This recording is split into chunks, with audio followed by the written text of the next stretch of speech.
नमस्कार। आज हम एक बेहद गहरे और कह सकते हैं आकर्षक भारतीय दर्शन की परतों को खोलने जा रहे हैं। आदि शंकराचार्य का अद्वैत वेदांत। हमारे पास जो सामग्री है वो एक संवाद के रूप में है और वो इस दर्शन के जो मूल सिद्धांत हैं उन्हें उजागर करती है। तो हमारा इरादा है कि इस प्राचीन ज्ञान के जो सबसे अहम रत्न हैं उनको निकाला जाए। ये एकता का दर्शन आखिर है क्या, और आज भी ये हमारे लिए क्या मायने रख सकता है। तो चलिए शुरू करते हैं इस वैचारिक यात्रा को। नमस्कार। अद्वैत वेदांत, देखिए जैसा कि नाम में ही है, अद्वैत यानी जो दो नहीं है, ये इसी परम सिद्धांत पर टिका है। और हाँ, इसे भारतीय दार्शनिक चिंतन की आप कह सकते हैं पराकाष्ठा माना जाता है। आदि शंकराचार्य ने इसे तर्क और अनुभव दोनों की कसौटी पर स्थापित किया। ये बेसिकली उपनिषदों का सार है, जो वास्तविकता की प्रकृति क्या है और उसके साथ हमारा संबंध क्या है, इसकी गहराई से पड़ताल करता है। अच्छा, सामग्री में एक सूत्र वाक्य है जिसे मैंने सुना है कि अक्सर अद्वैत का निचोड़ कहा जाता है। ब्रह्म सत्यम जगन मिथ्या जीवो ब्रह्मैव न परा। सुनने में ही कितना वजनदार लगता है। इसका सीधा सरल मतलब क्या है? क्या वाकई इसका अर्थ ये है कि ये दुनिया या हमारा रोजमर्रा का अनुभव सब एक छलावा है? ये थोड़ा चौंकाने वाला है। हाँ, ये वाकई एक महत्वपूर्ण बिंदु है और अक्सर इसे लेकर, सही कहा आपने, भ्रम भी होता है। चलिए इसे परत दर परत खोलते हैं। पहला हिस्सा, ब्रह्म सत्यम। इसका अर्थ है कि केवल एक ही परम निरपेक्ष सत्य या वास्तविकता है, उसे ही ब्रह्म कहा गया है। ये अनंत है, इसमें कोई बदलाव नहीं होता, इसका कोई रूप कोई आकार नहीं है। ये शुद्ध चेतना है, समझिए यही सबका मूल आधार है। ठीक है, ब्रह्म ही एकमात्र परम सत्य है। हाँ, अब आते हैं जगन मिथ्या पर। यहाँ थोड़ा ध्यान देना होगा। इसका मतलब ये बिल्कुल नहीं कि दुनिया का अस्तित्व ही नहीं है या ये कोई जादू का खेल है पूरी तरह काल्पनिक। मिथ्या शब्द का यहाँ एक गहरा दार्शनिक अर्थ है। ये कहता है कि ये जगत जिसे हम अपनी इंद्रियों से महसूस करते हैं वो परम सत्य नहीं है, वो सापेक्षिक सत्य है। मतलब ये वैसा नहीं है जैसा ऊपर से दिखता है।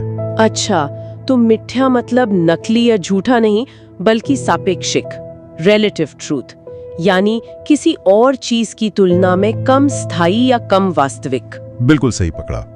हाँ, यही बात है। ये परिवर्तनशील है, ये अस्थायी है और सबसे बड़ी बात, अपने होने के लिए ये ब्रह्म पर निर्भर है। इसलिए उस परम सत्य ब्रह्म की तुलना में जो हमेशा एक जैसा रहता है, इस बदलते हुए जगत को मिथ्या कहा गया है।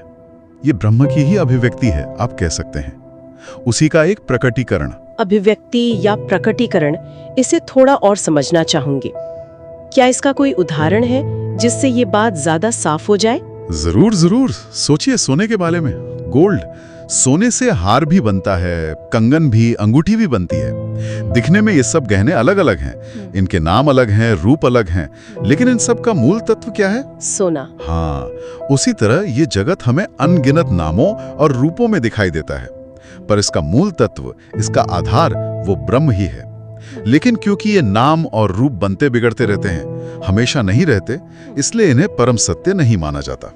सोना सत्य है, गहने सापेक्षिक सत्य। ये दिलचस्प है। तो गहने मिथ्या है सोने की तुलना में, और उस सूत्र वाक्य का आखिर हिस्सा, जीवो ब्रह्मैव न परः, ये तो और भी क्रांतिकारी लगता है। हाँ, ये शायद सबसे गहरा और कह सकते हैं व्यक्तिगत स्तर पर छूने वाला विचार है। इसका अर्थ है कि जीव यानी हम और आप, हमारी व्यक्तिगत आत्मा या चेतना, वो असल में उस परम तत्व ब्रह्म से अलग है ही नहीं। हम जो खुद को ये शरीर मानते हैं, ये मन, ये भावनाएं, ये हमारी पूरी पहचान नहीं है। हमारा असली स्वरूप, हमारी अंतरतम सत्ता, वो वही अनंत सच्चिदानंद ब्रह्म है। हम बस अज्ञान या एक तरह के भ्रम के कारण खुद को इस छोटे से दायरे में बंधा हुआ महसूस करते हैं। लेकिन फिर भी ये स्वीकार करना कि ये दुनिया जिसे हम हर पल जीते हैं, जिसमें सुख दुख महसूस करते हैं, वो मिथ्या है, ये व्यावहारिक रूप से गले उतरना मुश्किल लगता है। स्रोत सामग्री में शायद इसे समझाने के लिए सपने का उदाहरण दिया गया था।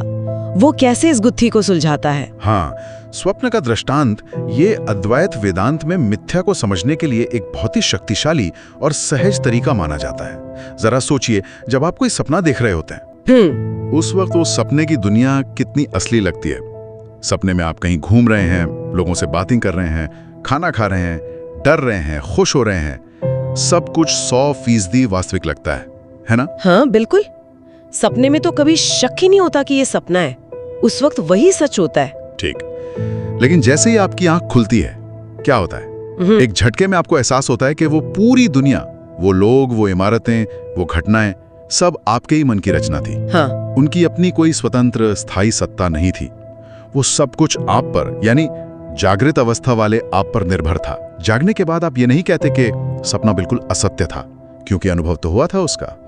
लेकिन आप जानते हैं कि वो परम यथार्थ नहीं था, वो सापेक्षिक था। अच्छा, तो जैसे जागने पर सपने की दुनिया सापेक्षिक या एक तरह से भ्रम साबित होती है, वैसे ही अद्वैत कहता है कि ज्ञान की उच्चतर अवस्था में, मतलब जब असली जागृति होती है, तभी हमारी जागृत दुनिया भी भ्रम के सापेक्ष मिथ्या समझ आती है।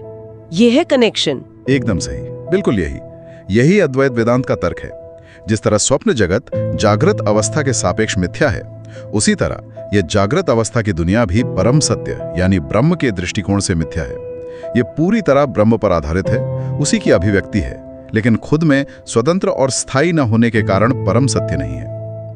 ज्ञान की परम अवस्था में, जिसे आत्म साक्षात्कार कहते हैं, व्यक्ति को यह अनुभव होता है कि केवल ब्रह्म ही एकमात्र सत्य है और यह जगत उसी ब्रह्म का एक खेल या प्रकटीकरण मात्र है। ठीक वैसे ही जैसे स्वप्न देखने वाले का ही प्रकटीकरण स्वप्न जगत होता है। ठीक है, ये बात अब ज्यादा स्पष्ट हो रही है। लेकिन अगर सब कुछ मूल रूप से एक ही भ्रम है, तो फिर ये इतनी जबरदस्त विविधता, ये भिन्नता क्यों? इतने अलग अलग इंसान, जानवर, पेड़, पहाड़, ये सब कहां से आ गए? अगर स्रोत एक ही है, ये अनेकता कैसे पैदा होती है? बहुत स्वाभाविक सवाल है, बिल्कुल जायज। और यहीं पर माया की अवधारणा सामने आती है। ये अद्वैत वेदांत का एक और महत्वपूर्ण स्तंभ है। स्रोत सामग्री इसे एक ऐसी रहस्यमयी शक्ति या सिद्धांत के रूप में बताती है जो उस मौलिक एकता पर इस विविधता का पर्दा डाल देती है। इसे समझना थोड़ा पेचीदा हो सकता है, पर माया के दो मुख्य काम बताए गए हैं: आवरण यानी ढकना और विक्षेप यानी प्रक्षेपित करना। आवरण और विक्षेप ये कैसे काम करते हैं? जरा खोलिए इसे। देखिए, आवरण शक्ति जो है वो ब्रह्म के असली एक अनंत स्वरूप को हमसे छुपा देती है, ढक देती है। इसी वजह से हम अपनी असली पहचान जो कि ब्रह्म है उसे भूल जाते हैं। अच्छा। और फिर विक्षेप शक्ति, वो उस ढके हुए सत्य पर इस नाना रूपों वाले जगत को आरोपित कर देती है। जैसे स्क्रीन पे फिल्म प्रोजेक्ट होती है, कुछ वैसा समझ लीजिए। तो माया ही वो प्रक्रिया है जिससे हम खुद को ये सीमित शरीर और मन मान बैठते हैं और दुनिया की हर चीज को ब्रह्म से अलग और स्वतंत्र समझने लगते हैं। यही हमारे सारे भ्रम और अज्ञान की जड़ है। तो माया एक तरह से भ्रम पैदा करने वाली शक्ति हुई। स्रोत में इससे समझाने के लिए शायद प्रिज्म वाला उदाहरण भी था। हाँ, वो उपमा इसे समझने में काफी मदद करती है। सोचिए, सूरज की रोशनी जो हमें सफेद दिखती है वो असल में एक ही है, लेकिन जब वही रोशनी एक प्रिज्म मतलब कांच के तिकोने टुकड़े से गुजरती है तो क्या होता है? 7 रंगों में बढ़ जाती है। इंद्रधनुष। हाँ, बैंगनी, नीला, हरा, पीला, नारंगी, लाल, हमें इंद्रधनुष दिखाई देता है। क्या इसका मतलब यह है कि सफेद रोशनी असल में 7 अलग-अलग चीजें थी? नहीं, मूल में तो वो एक ही है। प्रिज्म ने बस उसकी अंदरूनी संभावनाओं को प्रकट कर दिया और उसे अलग-अलग रूपों में दिखा दिया। इसी तरह वो एक परम सत्य ब्रह्म जब माया के प्रिज्म से गुजरता है तो हमें अनगिनत नामों और रूपों वाले इस जगत के रूप में दिखाई देता है। माया के कारण ही वो एक अनंत चेतना हमें अनेक सीमित वस्तुओं और जीवों के रूप में नजर आती है। लेकिन ये विविधता, ये अनेकता, ये सब सतह पर है। गहराई में, मूल में सब एक ही है। वाह, ये समझना कि ये विविधता एक तरह का दृष्टि भ्रम है और मूल में सब एक है, ये तो काफी गहरा विचार है। तो अगर हमारी असली पहचान ब्रह्म ही है, जैसा जीवो ब्रह्म है अनापरा कहता है, तो इस ज्ञान का, इस सच्चाई का अनुभव होने पर होता क्या है फिर? सामग्री में अहम ब्रह्मास्मि, मैं ही ब्रह्म हूं का जिक्र है। ये सिर्फ एक सोचने की बात है या इससे कुछ बदलता है? अहम ब्रह्मास्मि, हाँ, ये उन 4 महावाक्यों में से एक है जो उपनिषदों से लिए गए हैं और ये अद्वैत वेदांत के मर्म को दर्शाते हैं। इसका शाब्दिक अर्थ है मैं ब्रह्म हूं, पर ये सिर्फ किताबी ज्ञान या कोई बौद्धिक सिद्धांत रट लेना नहीं है। ये एक बेहद गहरे, प्रत्यक्ष, अनुभवजन्य सत्य का साक्षात्कार करना है, उसे जी लेना है। ये उस अनुभव का वर्णन है जब व्यक्ति अज्ञान या माया के पर्दे को पूरी तरह हटाकर अपने छोटे मैं से, जो शरीर, मन, बुद्धि से जुड़ा है, उससे ऊपर उठकर ये सीधे अनुभव कर लेता है कि उसका असली अंतरतम स्वरूप वो समय, स्थान और परिस्थितियों से परे अनंत, शुद्ध, सच्चिदानंद ब्रह्म ही है। सच्चिदानंद मतलब? सच्चित आनंद, यानी अस्तित्व, चेतना, आनंद स्वरूप। तो ये जानना नहीं, बल्कि ये हो जाना कि मैं ये शरीर नहीं, मैं ये मन नहीं, मैं ही वो परम तत्व हूँ। और इस एहसास का, इस आत्म साक्षात्कार का नतीजा क्या होता है? जीवन में क्या फर्क पड़ता है इससे? इस परम ज्ञान का, इस अनुभव का फल है मोक्ष। मोक्ष का सीधा मतलब है मुक्ति। हर तरह के बंधन से, हर तरह के दुख से, हर सीमा से, हर अपूर्णता से पूरी तरह आजादी। ये जन्म और मृत्यु के कभी न खत्म होने वाले चक्र से भी मुक्ति है। जब व्यक्ति ये जान लेता है, अनुभव कर लेता है कि वो वास्तव में वो अनंत पूर्ण ब्रह्म ही है, तो उसके लिए डर कहाँ, कमी कहाँ, दुख कहाँ। वो परम शांति और परमानंद की स्थिति को पा लेता है, जिसे शब्दों में बयान करना लगभग नामुमकिन है। इसे ही भारतीय दर्शन में मानव जीवन का चरम लक्ष्य माना गया है। ये तो सचमुच बहुत गहरा और व्यक्तिगत स्तर पर जीवन को बदल देने वाला दर्शन है। लेकिन क्या इसका असर हमारी रोजमर्रा की जिंदगी पर, हमारे आसपास के लोगों के साथ हमारे व्यवहार पर भी पड़ता है? सामग्री में करुणा और समानता की बात भी कही गई थी, वो इस दर्शन से कैसे जुड़ती है? बिल्कुल, और यहीं आकर ये दर्शन सिर्फ दार्शनिक ऊंचाइयों से उतरकर हमारे जीवन के लिए बेहद प्रासंगिक और व्यवहारिक बन जाता है। ये सिर्फ अपनी मुक्ति का रास्ता नहीं है, बल्कि ये हमारे जीने का ढंग को, हमारे रिश्तों को, हमारे समाज को देखने के नजरिए को जड़ से बदल सकता है। अद्वैत का एक और प्रसिद्ध कथन है, सर्वम खल्विदम ब्रह्म। अच्छा, इसका क्या मतलब है? यानी ये जो कुछ भी अस्तित्व में है, ये सब निश्चय ही ब्रह्म है। अच्छा, तो सिर्फ मैं ही ब्रह्म नहीं, बल्कि सब कुछ ब्रह्म है। पेड़, पौधे, जानवर, दूसरे इंसान, सब। हाँ, बिल्कुल यही। अब सोचिए, अगर परम सत्य एक ही है और सब कुछ उसी एक ब्रह्म का ही रूप या अभिव्यक्ति है, तो फिर किसी दूसरे से नफरत करने का, जलन रखने का या उसे खुद से अलग, नीचा या पराया समझने का कोई तार्किक या आध्यात्मिक आधार बचता ही नहीं है, है ना? हाँ, बात तो सही है। जब हम किसी दूसरे इंसान को देखते हैं, किसी जानवर को देखते हैं या प्रकृति के किसी भी रूप को देखते हैं, तो अद्वैत दृष्टि हमें ये याद दिलाती है कि हम असल में उसी एक तत्व के अलग अलग रूपों को देख रहे हैं। तो इसका सीधा असर हमारे आपसी व्यवहार पर पड़ना चाहिए। करुणा, सहानुभूति, ये सब स्वाभाविक रूप से आने चाहिए फिर। हाँ, यही इसकी स्वाभाविक परिणति है।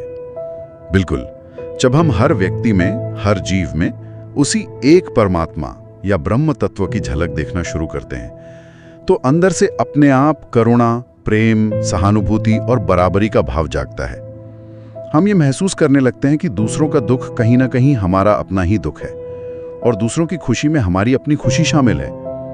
ये दर्शन हमें सिखाता है कि किसी पर जुल्म करना, किसी से नफरत करना या किसी का हक मारना अद्वैत की नजर से देखें तो एक तरह से अपने ऊपर ही जुल्म करना है, खुद से ही नफरत करना है, क्योंकि असल में दूसरा कोई है ही नहीं।